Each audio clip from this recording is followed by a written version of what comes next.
le pourquoi des peurs. Pourquoi je vis des peurs anxiogènes? Pourquoi je fais ma vidéo à l'extérieur, en plein soleil? Pourquoi?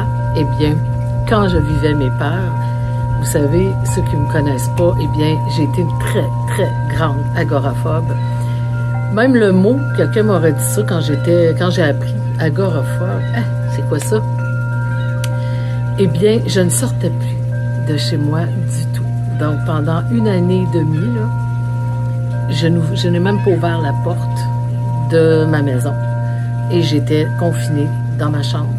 Et j'allais souvent vraiment, là, pas me réconcilier, mais j'allais me recueillir dans mon garde-robe avec des oreillers découvertes. Et ça me sécurisait. J'étais comme... Et pendant que je le vivais, là, pensez-y, là, quelqu'un qui vit ça, il se dit, ça y est, je suis en train de virer sur le top. Et en plus, moi, j'ai une mère qui est schizophrène, personnalité limite, qui est borderline, qui est anxieuse généralisée. Écoutez, j'ai une maman qui est hypothéquée et que toute mon enfance, je me dis, oh mon Dieu, le fait que j'ai pas ces maladies, j'ai eu énormément peur d'être comme elle, en fait. Donc, on peut s'imaginer comment me retrouver, plus être capable de sortir, plus du tout, là, de même plus fonctionner, plus être capable de me laver, de manger, de toutes les choses, là, j'étais morte à l'intérieur de moi, comme je vous l'ai mentionné dans ma vidéo de présentation. Alors, la peur, là, mais elle a un but, la peur. Si je n'avais pas eu toutes ces peurs-là si fortement, je ne serais pas la vraie Nathalie, parce qu'en fait, la peur, c'est mon amie. Elle est venue, pourquoi qu'elle est venue? Elle est venue parce que j'étais pas capable de prendre ma place, parce que la façon dont je vivais ma vie, dont je vivais les drames de ma vie, les situations horribles, eh bien, c'était de lever le tapis et de mettre en dessous du tapis. Et quand on banalise et qu'on renie ce que l'on ressent, eh bien, on va dans la lignée des peurs. Alors, c'est pas tout le monde. Les gens me disent, ouais, mais Nathalie, il y a plein de gens qui ont eu des passés difficiles puis sont pas tous devenus agoraphobes ou phobiques sociales. Tout à fait raison. Mais voilà, c'est vraiment la façon dont les personnes ont vécu, ont géré ce qu'ils ont vécu. Donc, c'est le mécanisme de défense. Et moi, le mien, c'est pas de problème, ça me dérange pas, je suis une fille forte, je suis capable, ah ouais, on tasse ça. Donc, la peur, elle est là, me frapper sur l'épaule, dit, Nathalie, ça te dérange. Ça, là, t'es tannée de te faire toujours piler dessus. T'es tannée qu'on dise toujours quoi faire. T'es tannée, Nathalie, de tout faire pour être aimée. Arrête, t'as pas besoin de faire tout ça pour être aimée. T'es tannée, Nathalie, de toujours dire oui pour pas décevoir. Donc, la peur, elle me tape sur l'épaule pour me dire, je suis ton amie. Viens écouter ce qui est en dessous. Viens écouter mon message pour que je puisse t'aider à retrouver, à être la vraie personne que tu es censée être. Et non dans la peur, et non être une photocopie de ce que l'on voulait que tu sois, ou par peur de ne pas être aimé ou d'être jugé, ben là, et je vais m'obliger, je vais me faire plein de choses. Donc, la peur, pour moi, eh bien, c'est une conséquence. C'est une conséquence de ce que j'ai fait avec ce que je ressentais. C'est une conséquence de m'avoir négligé, de ne pas m'avoir aimé. En fait, moi, tous les gens que je rencontre, ce sont des gens, là, qui sont très... je vous dis, j'ai rencontré des gens, là, hyper intelligents, hyper doués, mais envers eux-mêmes, leur pire ennemi. Mais ils vont être là pour aider, ils ont de la drive, là, puis let's go, puis ils sont capables de faire plein de choses. Mais pour eux-mêmes, ils s'oublient, ils se pilent dessus, ils se respectent pas, ils ne se connaissent pas. Et ils sont tellement pas à la rencontre d'eux-mêmes, ils vont tellement pas aller à leur rencontre, de se donner de l'importance, d'aller se connaître, en fait, d'être importante, puis de vouloir en faire en savoir plus sur soi.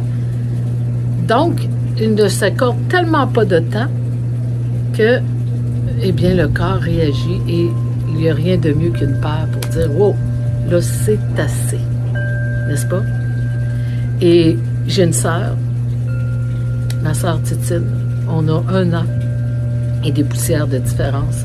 Et elle n'a jamais vécu les peurs phobiques. Mais ma sœur Titine est totalement différente de moi. Parce que elle, qu'est-ce qu'on vivait toutes les deux? Eh bien, elle, contrairement à moi, je le mettais sous le tapis, puis let's go, puis on est forte, puis on est capable. Elle l'exprimait, elle faisait des crises, elle faisait des choses différentes. Donc, elle n'a pas renié, banalisé. Elle avait pas honte de ce qu'elle ressentait, alors que moi, j'avais la honte. Moi, je voulais... C'était comme j'avais un orgueil assez fort et de montrer que ça me dérange, de montrer que j'ai de la peine. C'était non, je veux pas être vulnérable. Donc, alors la différence, pourtant on a vécu le même passé, mais on n'a pas eu la même chose parce que nos réactions, la façon de le vivre a été complètement différente.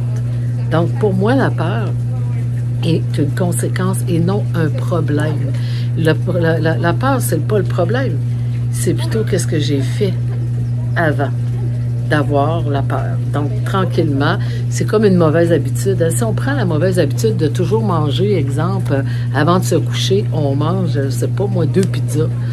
Bien, à un moment donné, pensez-vous qu'à un moment donné, cette habitude-là va m'amener une conséquence qui va être peut-être des brûlements d'estomac, un surplus de poids, du cholestérol parce que c'est gras, bref, une allergie, etc., etc.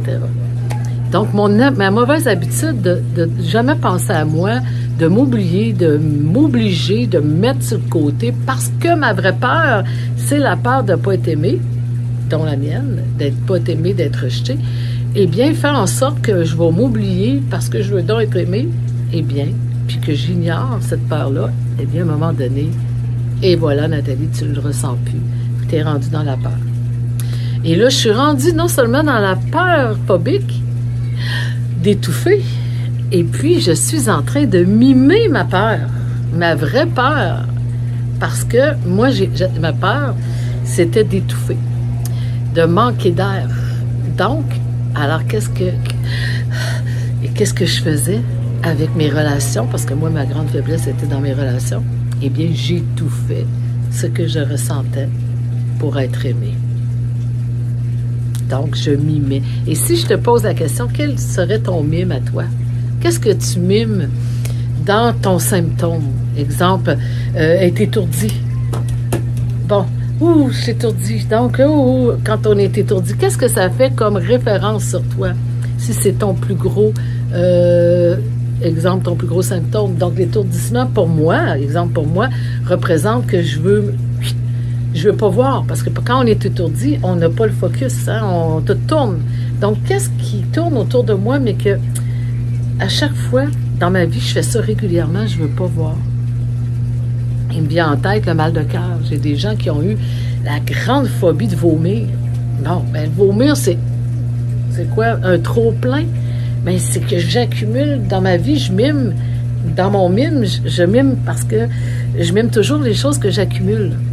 Alors, la peur, je pourrais continuer comme ça avec la symbolique, mais la peur n'est pas le problème, est une conséquence, mais signe qu'il y a un problème avec comment je vis ma vie de tous les jours. Comment mon attitude, qu'est-ce que je fais, comment je prends soin de moi. Quand je vis des choses, qu'est-ce que je fais? Hein, si je te pose la question, tu vis une difficulté, c'est quoi ta première réaction? C'est pas grave, tu la banalises, tu la renies, tu dramatises. Donc, alors, pour moi, la peur est mon amie. Et non pas les symptômes. Parce que les gens disaient, ils ont un ami de même, on s'en passerait. Mais la peur, oui, est mon amie. Parce que moi, elle est venue m'avertir, Nathalie, là, tu vas t'aimer assez pour prendre ta place, pour prendre le risque de décevoir les autres, pour enfin être fidèle à toi, être fidèle à ce que tu es, à ce que tu ressens, et de l'afficher, de prendre le risque, là, ben Roger partira, de prendre le risque de ne pas être aimé, de décevoir. Alors, pour moi, c'était ma vraie peur de ne pas être aimée. Et je le répète souvent, j'aurais vendu mon âme, j'ai quasiment vendu mon âme au diable pour ce faire. C'est hot, hein? Donc, en résumé, la peur est mon ami. La peur veut me livrer un message. Mais la peur, on s'entend, pas la peur de l'ours, mais la peur anxiogène est signe que la façon dont je vis ma vie, il y a quelque chose, il y a une vraie peur qui se cache derrière. Et la vraie peur n'est jamais la peur anxiogène, la peur du trafic, du pont, non, c'est pas celle-là. C'est vraiment en dessous de la peur anxiogène. Donc, alors on se voit à notre prochaine vidéo. Donc, n'hésite pas, prends des notes, réécoute 1, 2, 3, 14, 22, 32, 52, bref, comme tu le veux, parce que c'est pas un film, là. C'est pas, on n'écoute pas aussi un roman savant, on n'écoute pas, on n'est pas en train d'écouter de la musique, on n'est pas en train de... Non. Donc, une fois, 2 fois, 3 fois, bingo, eh bien, ça va t'amener à comprendre de plus en plus, puis, à dire, là, je viens de prendre conscience. Merveilleux. Donc, encore une fois, n'hésite pas de me poser des questions. Si tu en as, ne reste pas avec ta question, parce que ça en fait partie de ce qui se cache derrière ta peur de prendre le risque de le demander. Alors, on se voit dans notre prochaine vidéo.